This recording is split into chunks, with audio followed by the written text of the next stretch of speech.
రాత్రి కాల సమయంలో మనం ఆలోచన చేయాలి.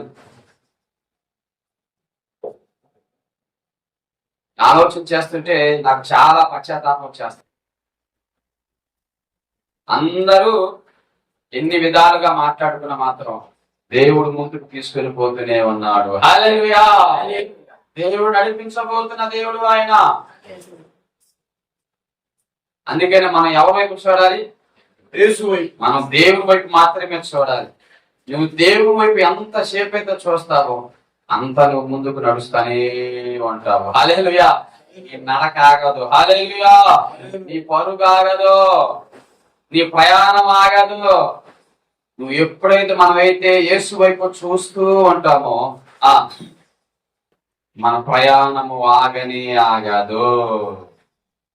యేసు వైపు ఎప్పుడైతే చూడకుండా సొదొమ గొమొర పట్టణం వైపు లోతు భార్య చూసిందో అప్పుడే ఆమె నడక ఆగిపోయింది, ఆమె ప్రయాణం ఆగిపోయింది, మార్గ మధ్యలోనే ఉప్పు స్తంభం ఆగిపోయింది, దేవునికి పనికి రాకుండా పోయింది, భర్తకు పనికి రాకుండా పోయింది. అనగా అర్థం ఏంటంటే యేసు వైపు చూస్తూ ఉంటే దేవుడు మనందరినీ గమ్యానికి చేరుస్తాడు. హల్లెలూయా. యేసు వైపు కానీ మనం చూడకుండా ఉన్నామంటే మన ప్రయాణం మధ్యలోనే ఆగిపోద్ది. మన ప్రయాణం మధ్యలోనే ఆగిపోద్ది. ఆత్మీయ జీవితం ఆగిపోద్ది, విశ్వాస జీవితము ఆగిపోద్ది, ప్రార్థనలో సన్నగిల్లిపోతాము. యేసు వైపు చూడకపోతే నష్టపోతాము. జాగ్రత్త. బైబిల్లో చాలా మంది భక్తులు ఉన్నారు. హెబ్రీయులకు రాసిన పత్రిక 11వ అధ్యాయం మొత్తం కూడా యేసు వైపు చూసిన వారి లిస్ట్ అది. విశ్వాస వీరుల పట్టిక అంటారు దాన్ని. అధ్యాయం మొత్తాన్ని అందరూ కూడా యేసు వైపు చూసి అద్భుత కార్యాలు, ఆశ్చర్య కార్యాలు, గొప్ప కార్యాలు, బలమైన కార్యాలు, చేసిన వాగ్దానాలు అనుభవించే విధముగా వాళ్ళు ఈ లోకంలో జీవించి ఉన్నారు. హల్లెలూయా. అందుకని ఇంత గొప్ప సాక్షి సమూహం మేఘం వల్లే మనను ఆవరించి ఉన్నందువలన మనము కూడా సులువుగా చిక్కులు పెట్టు పాపని మనడు విడిచిపెట్టమన్నాడు. విడిచిపెట్టి యేసు వైపు చూసుదుముగాక, వదిలిపెట్టి యేసు వైపు చూసుదుముగాక, వెనుకున్న వాటిని మరచిపోయి ముందున్న యేసు వైపు చూచుదుముగాక. ఆమేన్. హల్లెలూయా. రాత్రి కాల సమయంలో మనందరం కూడా గమనించాలి. ఈ లోకంలో బహు వేగంగా పరిగెడుతుంది, వేగంగా పరిగెడుతుంది. గమనించారా? వేగంగా పరిగెడుతుంది. టెక్నిక్ లో వేగంగా, టెక్నాలజీలో వేగంగా, నెట్వర్క్ పరిధిలో వేగంగా. ఒకప్పుడు మొబైల్ ఫోన్లు, ఒకప్పుడు ఇంత నాలెడ్జి లేదు, ఒకప్పుడు ఇంత అభివృద్ధి లేదు. ప్రపంచం వేగంగా పరిగెడుతుంది. పరిగెట్టలేదా? వేగంగా పరిగెడుతుంది. వేగంగా పరిగెడుతుందంటే ఆరిపోయే దీపానికి ఎక్కువ వెలుగు ఎక్కువ. అంటే వేగంగా పరిగెడుతుంది కాబట్టి ఏదో ఒక రోజు ఏమైపోద్ది? ప్రపంచం అంతా కూడా ఏమైపోద్ది? ఆగిపోద్ది. వేగంగా పరిగెడుతుంది. పెరుగుట విరుగుటే పెరగకూడదు. దేవుడు చెప్పాడు మత్తయి సువార్తలో, తనను తాను తగ్గించుకుని వాడు హెచ్చిస్తాడు. దేవుడే హెచ్చిస్తాడు. హెచ్చించాలంటే మనం ఏం చేయాలా? మనల్ని మనం తగ్గించుకోవాలా. ఎక్కడ తగ్గించుకోవాలా?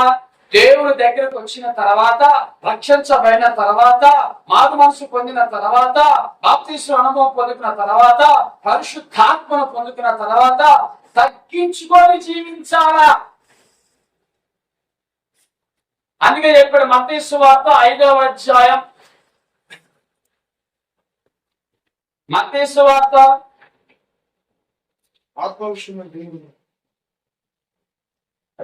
మత్తయి సువార్త 5వ అధ్యాయం 3వ వచనం.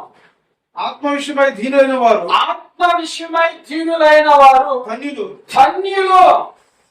పరలోక రాజ్యము వారిది, పరలోక రాజ్యము వారిది. కష్టపడి వారు ధన్యులు. చాలు ఏంటంట? ఆత్మ విషయమై దీనులైన వారు ధన్యులు. ధన్యులు వారు. వారికి ఏమి ఇస్తుందట? దేవుడు పరలోక రాజ్యం ఇస్తున్నారని చెప్తున్నాడు. హల్లెలూయా. మొట్టమొదటి ఎప్పుడు తనను తాను తగ్గించుకొని వాడు దేవుడు ఏం చేస్తారని చెప్పాడు? హెచ్చిస్తానని చెప్పాడు. ఆత్మ విషయమే తగ్గించుకొని వారికి ఏమిస్తారని చెప్తున్నాడు? దేవుడి రాజ్యాన్ని ఇస్తారని చెప్తున్నాడు. హల్లెలూయా. ఆత్మ విషయమై పరిశుద్ధాత్మను పొందుకున్న తర్వాత మనలో దీనత్వము కనబడాలా, తగ్గింపు కనబడాలా. ఆత్మ విషయం ఎందుకు? ఆత్మ ఎప్పుడు కూడా హెచ్చింపు కోరుకోదు.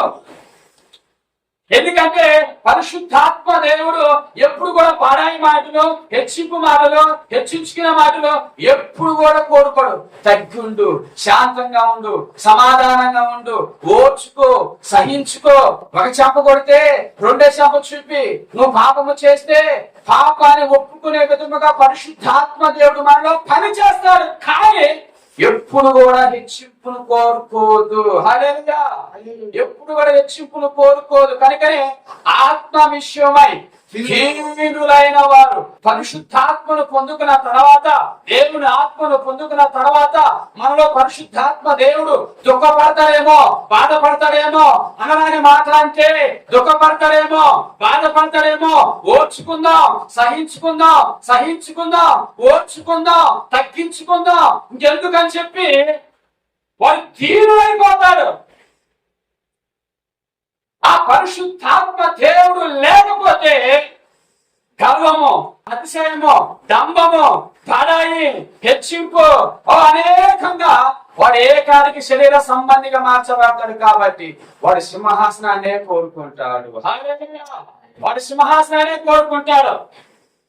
నెప్పుకద్నెజరు తెలుసుగా మనందరికీ దానియేలు గ్రంథంలో రాజు ఆయన, ఈ రాజ్యం అంతా నాదే, నేను సంపాదించాను, నాది నాది నాది అన్నాడు. దేవుడు ఊరుకున్నాడా? దేవుడు ఊరుకోలేదు. ఎందుకంటే హెచ్చించుకున్నాడు. హెచ్చించిన దేవుడిని మర్చిపోయాడు. నీకు అర్థమవుతుందా? హెచ్చించిన దేవుణ్ణి మర్చిపోయాడు. ఈ దినాల్లో చాలా మంది కూడా ఎలాగనే ఉన్నారు. దేవుడు హెచ్చిస్తుంటే, దేవుడు నిన్ను హెచ్చిస్తుంటే, ఆశీర్వదిస్తుంటే, దేవుడు నిన్ను పైకి తీసుకొని వస్తుంటే ఆ హెచ్చింపును చూసి, ఆ ఆశీర్వాదాన్ని చూసి హెచ్చించిన వాడిని మర్చిపోయి నీకున్న ఆశీర్వాదాన్ని చూసి, నీకున్న అందాన్ని చూసి, నీకున్న ఏదైతే పలుకుబడి ఉందో, నీకున్న ఏదైతే హెచ్చింపు దాన్ని చూసుకొని నీవు దేవుని మర్చిపోయి హెచ్చించుకున్నాడు నెబుకద్నెజరు రాజు. హల్లెలూయా. దేవుడు చూస్తూ ఊరుకోలేదు. ఏం చేశాడు? లెక్క చూశాడు. హల్లెలూయా. లెక్క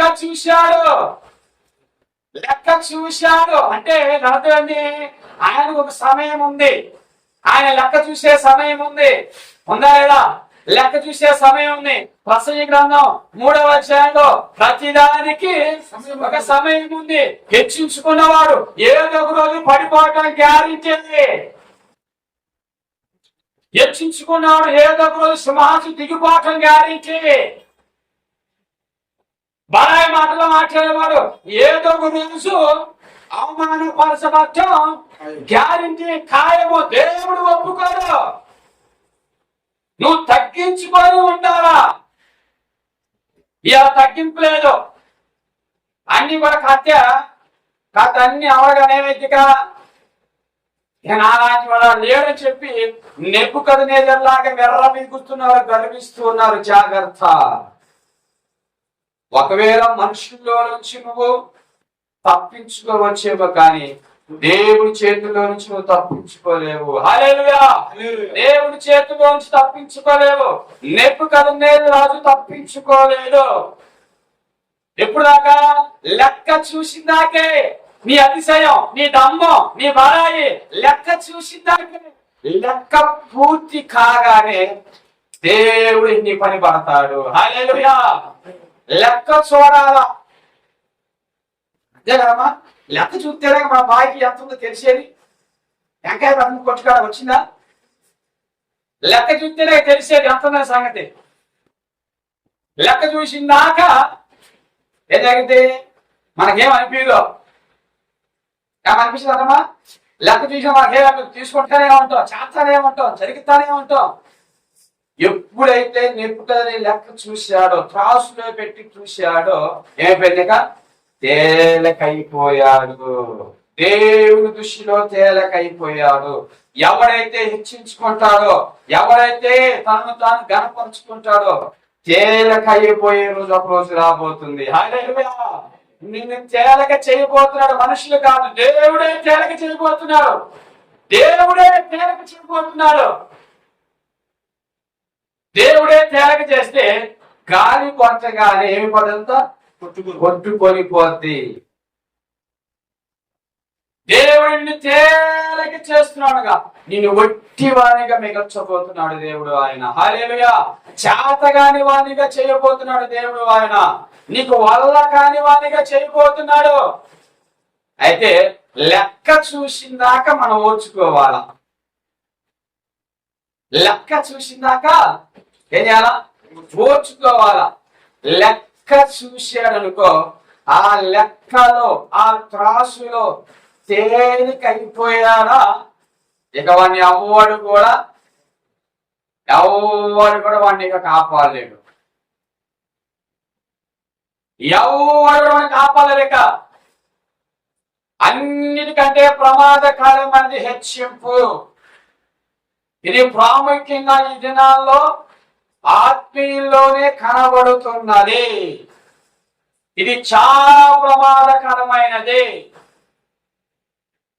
ఈ రాత్రి కాల సమయంలో మనం ఆలోచన చేయాలి.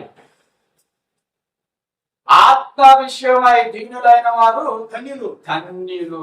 పరిశుద్ధాత్మను పొందుకున్న తర్వాత పరిశుద్ధాత్మ నేను పొందుకున్నాను కదా, పరిశుద్ధాత్మను నేను కలిగి ఉన్నాను కదా, ఆత్మను నేను పొందుకున్నాను కదా, పరిశుద్ధాత్మను కనుక ఆత్మ నాలో బాధపడిద్దేమని చెప్పి ఆత్మ విషయమై నువ్వు తగ్గించుకోవాలా.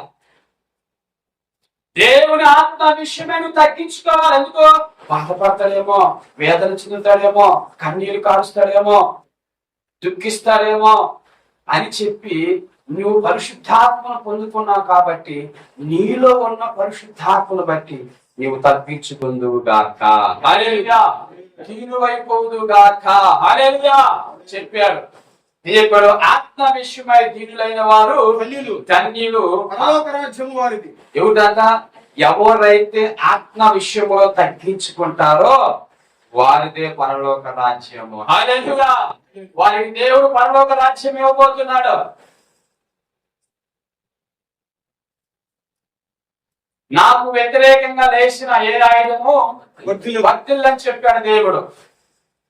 ఈ రాత్రి కాల సమయంలో ఆలోచన చేయాలి మనం అందరం కూడా. దేవుడు అన్ని చూసే దేవుడు ఆయన, అన్ని ఎరిగిన దేవుడు ఆయన. తెలీదా దేవుడికి? తెలుసు. తెలీదా? ఎక్కడ ఇచ్చించుకున్నావు, ఎక్కడ పరాయిగా మాట్లాడుతున్నావు, ఎక్కడ ఏం చేస్తున్నావు, దేవుడికి అన్ని బాగా తెలుసు.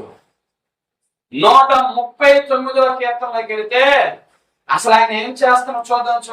139వ కీర్తనలోకి వెళితే యెహోవా, నీవు నన్ను పరిశోధించి తెలుసుకొని ఉన్నావు. నేను కూర్చుట, నేను లేచుట నీకు తెలియను. అనుకో ఏందంట? 139వ కీర్తన ఫస్ట్ వర్షన్ కాదు. యెహోవా, నీవు నన్ను పరిశోధించి తెలుసుకొని ఉన్నావు. నేను దేవుడు ఏం చేస్తాడంట? పరిశోధిస్తున్నాడు దేవుడు, పరిశీలిస్తున్నాడు దేవుడు. ఏమని? నేను కూర్చుండుట, నేను లేచుట నీకు తెలియను. నాకు తలంపు పుట్టక మునుపే నీవు నా మనస్సును గ్రహించుచున్నావు. నా నడకను పుట్టక ముందే గ్రహిస్తున్నాడు దేవుడు. మనం తప్పించుకుంటామా? తప్పించుకోవడానికి వీలు లేనే లేదు. అది చెప్పిన మనదే. కూర్చుంటాం తెలుసు ఆయనకి, కూర్చొని లేకపోవడం కూడా ఆయనకి తెలుసు. తలంపు పుట్టక ముందే మనలో ఏ తలంపు వస్తుంది? మనలో వచ్చే తలంపు ఏంది? మనుషులకు కనబడకపోవచ్చేమో గాని దేవుడు చూస్తున్నాడు. హల్లెలూయా. దేవుడు చూస్తున్నాడు కాబట్టి జాగ్రత్తగా ఉండుదుము గాక. ఇక్కడ మనం చూస్తే 3వ వచనంలో నరక నరకను నరక ఏమా తెలుసుగా నరక అంటే నరకను కూడా దేవుడు పరిశీలిస్తాడట. ఇప్పుడు నరకలో రకరకాల నరకలు వచ్చినాయి. ఇప్పుడు రాలేదా ఫ్యాషన్ షో వచ్చింది. ఇప్పుడు ఆ నరక వేరుగా ఉండింది. కాళ్ళకు పట్టీలు కట్టుకుంటే ఆ నరక వేరుగా ఉండింది. కాళ్ళకు గోమరంగు పెట్టుకుంటే ఆ నరక వేరుగా ఉండింది.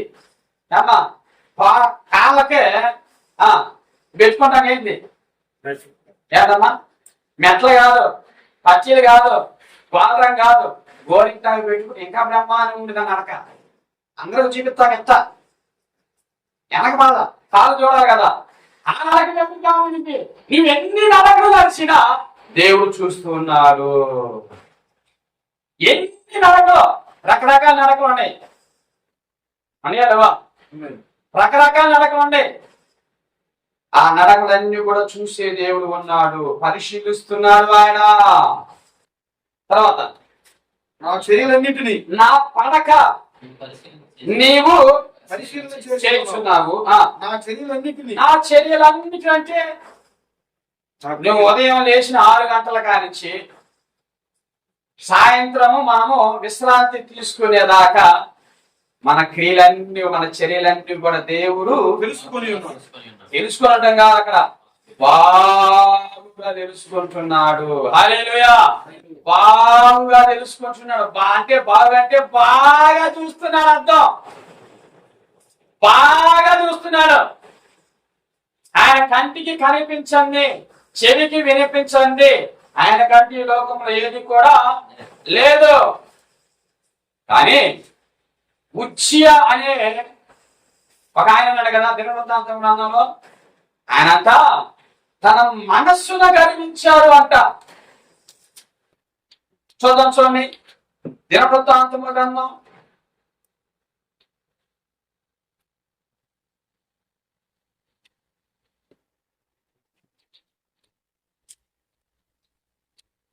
2వ దినవృత్తాంతం 26వ అధ్యాయం. అయితే అతడు స్థిరపడిన తర్వాత అతని మనసును గర్వించి చెడిపోయాడు.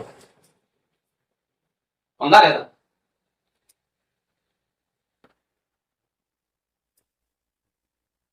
రెండవ దినవృత్తాంతం గ్రంథం 26వ అధ్యాయం 16. అయితే అతడు స్థిరపడిన తర్వాత అతడు మనస్సును గర్వించి చెడిపోయాను. ఎక్కడ చెడిపోయాడంట? మనస్సులో గర్వించాడు. మనస్సులో గర్వించని మనుషులకు తెలిసిద్దా? భార్యకి తెలిసిద్దా? పిల్లలకి తెలిసిద్దా? ఎవరికైనా తెలిసిద్దా? ఎవరికి తెలియదు. ఒక ఆయన చూశాడు. హల్లెలూయా. మనస్సులో ఏముందో చూశాడు. ఉజ్జియా మనస్సులో ఏముందో చూశాడు. గర్వించాడు కాబట్టి గర్వానికి తగ్గ తీర్పు కూడా దేవుడు ఉజ్జియాకు ఇచ్చి ఉన్నాడు.